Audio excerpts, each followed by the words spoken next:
ওয়ালাইকুম আসসালাম। আমরা নতুন করে কেউ সুন্নত নামাজ পড়ার জন্য নিয়ত করব না। সুন্নত নামাজ পড়ার জন্য সময় হবে সামনে। আমরা সকলে সামনে এসে কাটা জায়গাগুলো পূরণ করে বসে। আলহামদুলিল্লাহ নাহমাদুহু ওয়া নাস্তাঈনুহু ওয়া নাস্তাগফিরুহু ওয়া নু'মিनु বিহি ওয়া নাতাওয়াক্কালু আলাইহি ونعوذ بالله من شرور أنفسنا ومن سيئات أعمالنا من يهده الله فلا مضل له ومن يضلله فلا هادي له وأشهد أن لا إله إلا الله وحده لا شريك له وأشهد أن محمدا عبده ورسوله الذي أرسله بالحق بشيرا ونذيرا وداعيا إلى الله بإذنه وسراجا وقمرا منيرا أما بعد أعوذ بالله من الشيطان الرجيم بسم الله الرحمن الرحيم وبالآخرة هم يوقنون وقال تعالى إن الله وملائكته يصلون على النبي يا أيها الذين آمنوا صلوا عليه وسلموا تسليما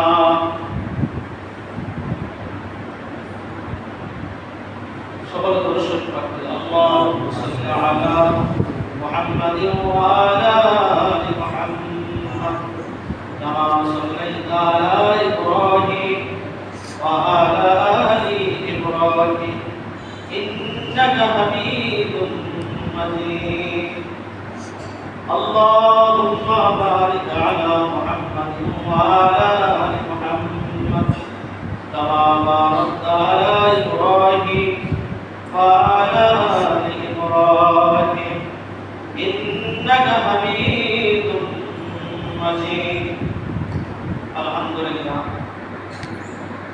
সমস্ত প্রশংসা মহান রব্বুল আলামিনের জন্য যে আল্লাহ পাক রব্বুল আলামিন আমাদেরকে আশরাফুল মাখলুকাত হিসেবে সৃষ্টি করেছেন এবং পবিত্র শুক্রবার জুমার দিন সপ্তাহের শ্রেষ্ঠ দিন এই দিনে যে আল্লাহ তাআলা দিনের পর্যন্ত আসা এবং বসার তৌফিক দান করেছেন আমরা সেই আল্লাহর শুকরিয়া আদায় করি সকলে বলি আলহামদুলিল্লাহ আলহামদুলিল্লাহ।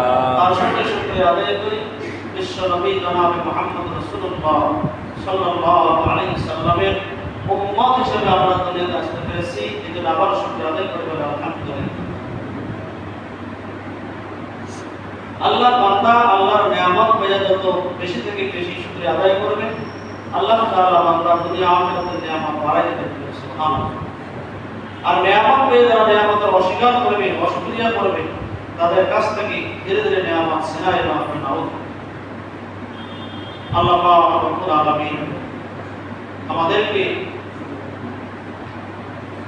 সর্বপ্রথম একজন মুসলমান মায়ের গর্ভে জন্মগ্রহণ করার তৌফিক দান করেছেন এবং শেষ নবীর উম্মত হিসেবে কবুল করেছেন এজন্য আবার শুকরিয়া আদায় করতে হবে আলহামদুলিল্লাহ। আমরা মুসলমান দাবি করি কিন্তু কার্যক্রমে আমাদের মুসলমানের কতটুকু আছে আমরাও কিছু জানি আল্লাহ ভালো জানে আমাদের অবস্থা।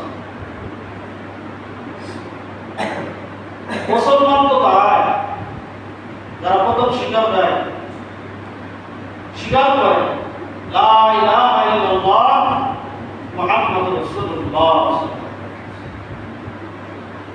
এই কালেমা যারা স্বীকার করে মনে প্রাণে যারা বিশ্বাস করে কাজে কর্মে যারা পরিণত করে তারাই মুসলমান।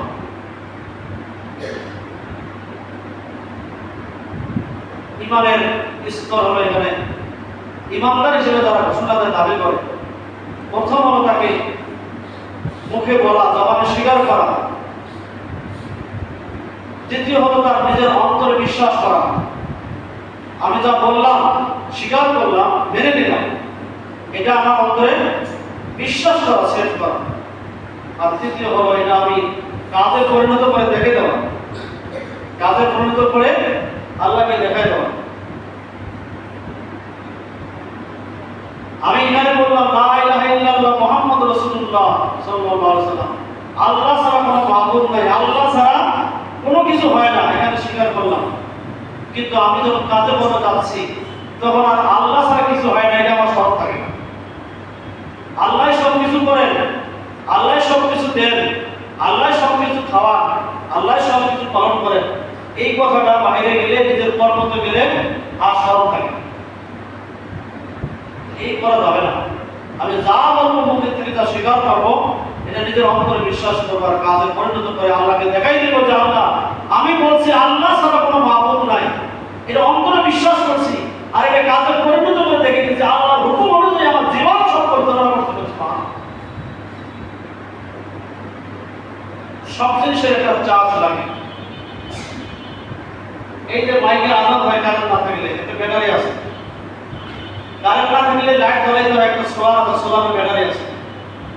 এই ব্যাটারি যদি লাগাই আর আজীবন ওইভাবে থাকে, সিজন করাটা ড্যামেজ হয়ে যাবে, ড্যাম হয়ে যাবে, নষ্ট হয়ে যাবে, আর প্রতিদিন ওটাতে আজাদ দেওয়া আর লাইট জ্বালানো সম্ভব হবে না।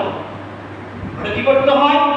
2 মাস 4 মাস 6 মাস পর পানি পাল্টে দিতে হয়, কিছু পরিষ্কার করতে হয়, অ্যাসিড দিতে হয়, যে আবার নতুন করে কি করতে হয়? হিট দিতে হয়, চার্জ দিতে হয়। তারপরে ব্যাটারিটা আবার পরিপূর্ণ শক্তিশালী হয়, আবার লাইট জ্বলে, আজান হয়, সুন্দর হয়। তারপর মানুষ আমাদের ইমানকে সাথ দিতে হয় মাঝে মাঝে, না হলে এই ইমান দুর্বল হয়ে যাবে, এমন দুর্বল হয়ে যাবে এক সময় ইমানের কোনো কথা আমাদের কাছে ভালো লাগবে না, আসবে না। এই জন্য ইমানের বিষয়ে কিছু কিছু কথা বছরে 2-1 বার বলাই লাগে। আমরা সবাই দাবি করি আমরা মুসলমান, কারণ কোরবানির দিনে তো কোরবানির পরে মাঠে যাই, পারলে রমজান মাসে 2-4টা 5টা 10টা 20টা রোজাও পড়ি, সারা সপ্তাহে নামাজ পড়তে না বলে জুম্মার দিন নামাজ পড়ি, ঈদের দিন নামাজ পড়ি, জানাজা নামাজে যাই। এমনও লোক আছে 5 ওয়াক্ত নামাজ জীবনে পড়ে না, জানাজা নামাজেও আগে হাজির। আসলে উযু করছে কি নাই ভালো করে, গোসল করছে কি নাই, ওর শরীর কাপড় পবিত্র আছে কি নাই, অমুক ব্যক্তি মারা গেছে আমার পরের লোক যাইতে চলে গেল। ফজরের নামাজ পড়া ছিল আমার জন্য ফরজ, কি ছিল? ফরজ আইন, 100% আল্লাহর পক্ষ থেকে ফরজ আইন আমার পক্ষ। ফজর নামাজ আমি পড়ি নাই, এটার জন্য একটু কষ্ট লাগে না, কিন্তু জানাজা নামাজ হলো ফরজে কিফায়া। আমার বাড়ির পরিবার থেকে যদি একজন লোক সেখানে যায়, বা আমার বংশ থেকে, গোড়া বংশ থেকে, আবেশের বংশ থেকে 25 জন লোক আছে, একজন লোক সেখানে গেছে, ফরজে কিফায়া আদায় হয়ে গেছে। একটা গ্রাম থেকে 5 জন লোক গেছে, গোড়ায় গ্রামের ভাগ আদায় হয়ে গেছে। তো সেটা নিয়ে বাড়াবাড়ি নামাজ পড়ে আপনারা জানাজা বলেন না, পড়তে বলেন না, এ বলেন না, যাওয়াই লাগবে, কত প্রেশার টেনশন। কিন্তু ফজরের নামাজ আমি ফরজের আইন পড়ি নাই। অনেকে আছে জুম্মার নামাজও পড়ে না। আল্লাহ কোরআন বলছে ফাতামাল্লাহু আলা কুলুবিহিম ওয়া আলা সামঈহিম ওয়া আলা আবসারিহিম ইশারাতুন ওয়া লাহুম আযাবুন আযীম। আল্লাহু আকবার। কোন আল্লাহর বান্দা যদি ইচ্ছাকৃতভাবে কি করে, ইচ্ছাকৃত আমাদের পরিবার আছে, কাজ করছে, এই করতেছে, জুমার দিন জুমায় হাজির হলো না, 5 ওয়াক্ত নামাজ তো আছে, শুধু জুমার নামাজের কথা বলতেছি। ইচ্ছাকৃতভাবে কোনো ব্যক্তি যদি 3 জুম্মা তরক করে পরপর, কয় জুম্মা? 3 জুম্মা। আজকে 7 তারিখ শুক্রবার, আবার মনে করেন ওই 14 তারিখ শুক্রবার, 21 তারিখ শুক্রবার, এই মাসে যদি কোনো ব্যক্তি মুসলমান দাবি করে আর ওই মুসলমান যদি পরপর 3 জুম্মা মসজিদে হাজির না হয়, একা একা জড়ানো যদিও করে, তারপরেও ওই ব্যক্তিকে কি করবে? আল্লাহ তাআলা একটা সিলমোহর করে দেবে, একটা সিলমোহর করে দেবে। আর সিলমোহরটা যার অন্তরে পড়ে সেই সকলে আর হেদায়েত হওয়ার সম্ভাবনা নাই, বেশিরভাগই নাই, রেজিস্ট্রি পাবে, সিল মারি দেওয়া হয়। এটা কম কথা নয়, এই চিন্তা আমাদের কার আছে? 1 ওয়াক্ত নামাজ, ফরজ নামাজ ইচ্ছাকৃতভাবে কেউ যদি ছেড়ে দেয়, ইচ্ছা তো বোঝেন, ইচ্ছাকৃত ছেড়ে দেয়, এখন ঠান্ডা ঠান্ডা কাছে উঠবো, উজু করবো, কি নামাজ পড়বো, কত কষ্ট আছে, থাকবেই না হলে জ্বরের সাথে পড়ে দেবো, এটা স্থগিত করে দেবো। আবার অনেকে আছে আজান শুনছে, তারপরে মসজিদে আসলে বাড়িতেও পড়ে না, খুব ঠান্ডা, খুব কষ্ট হচ্ছে, এটা স্থগিত। এমন ব্যক্তি আছে পাঁচ ওয়াক্ত নামাজ পড়ে, কোনো কারণে দেরিতে ঘুমাইছে, হ্যাঁ, কিন্তু কোনো আজানের সাউন্ড তার কানে আসে না, আজান হয়েছে বলতে পারে না, তার বেবি বাচ্চা ছেলে মেয়েও তাকে নামাজের জন্য ডাকেও না, কিছুই বলতে পারে না। এই ব্যক্তি যদি সকাল 8টা 9টা 10টাও জাগে পায় ঘুম থেকে, এই ব্যক্তি কি করবে? পাঁচ ওয়াক্ত নামাজি ঘুম থেকে জাগিয়ে হয়ে দেখবে সর্বনাশ 9টা বেজে গেছে, আমি তো ফজরের নামাজ জাগিয়ে পাইনি, উঠে যাই, আজান শুনলাম না, কেউ ডাকলো না, তার আফসোস করিয়া সঙ্গে উঠে তার প্রথম কাজ হবে আগে সারাক্ষণ উজু করিয়া, যদি প্রয়োজন হয় জানলা খোলা ছিল, জানলা দিয়ে রোদ ঢুকতেছে, রোদ সূর্যের আলো সব বন্ধ করে দিয়ে তাড়াতাড়ি উজু করে আসে, দরজা আগে দিয়ে হলো আগে নামাজ আদায় করবো। ওই মুহূর্তে আমি জহর শুরু করবো না, জহরের আগে মৃত্যুবরণ করতে পারি, কি হতে পারি, আমার মৃত্যু হতে পারে, যেহেতু আমি একজন পাঁচ ওয়াক্ত নামাজি, আমি কোনো কারণে জাগির পাইনি, আমাকে কেউ নামাজের সচেতন করে দেয় না, হয়ে গেছে এটা হঠাৎ করে, আমাকে সঙ্গে উঁচু করে আগে নামাজ আদায় করতে হবে। এটা হলো পাঁচ ওয়াক্ত নামাজি এবং মুসলমান একজন ঈমানদার কর্তব্য। তাহলে দিন জুম্মা দরকারি সিল মারি দেওয়া হয়, তাকে রেজিস্ট্রেশন বাতিল স্যার বলছে, রেজিস্ট্রেশন তার বাতিল। আচ্ছা, রেজিস্ট্রেশন বাতিল তো হলো, এক ওয়াক্ত নামাজ যদি কোনো ব্যক্তি ইচ্ছাকৃত ছেড়ে দেয়, এই বললাম ইচ্ছাকৃত ছেড়ে দেয়, সব জানার পরেও তাকে 80 হক্কা দোজখের আগুনে জ্বলতে হবে। কত হক্কা? 80 হক্কা। 80 হক্কা তো বলতে পারলাম সারা করে 80 হক্কা কি হয় যাবে না, 80 হক্কার পরিমাণ আজকে যোগ করবেন। আজকে 5 ওয়াক্ত নামাজ সারা দিনে পড়েন নাই যে ব্যক্তি, রাতে শোয়ার আগে যোগ করবেন, সারা জীবনটা বাদ দিলাম, শুধু একদিন ইচ্ছাকৃত হেলায় তোলায় অন্য দোহাই দিয়ে 5 ওয়াক্ত নামাজ ছেড়ে দিয়েছেন বন্ধু।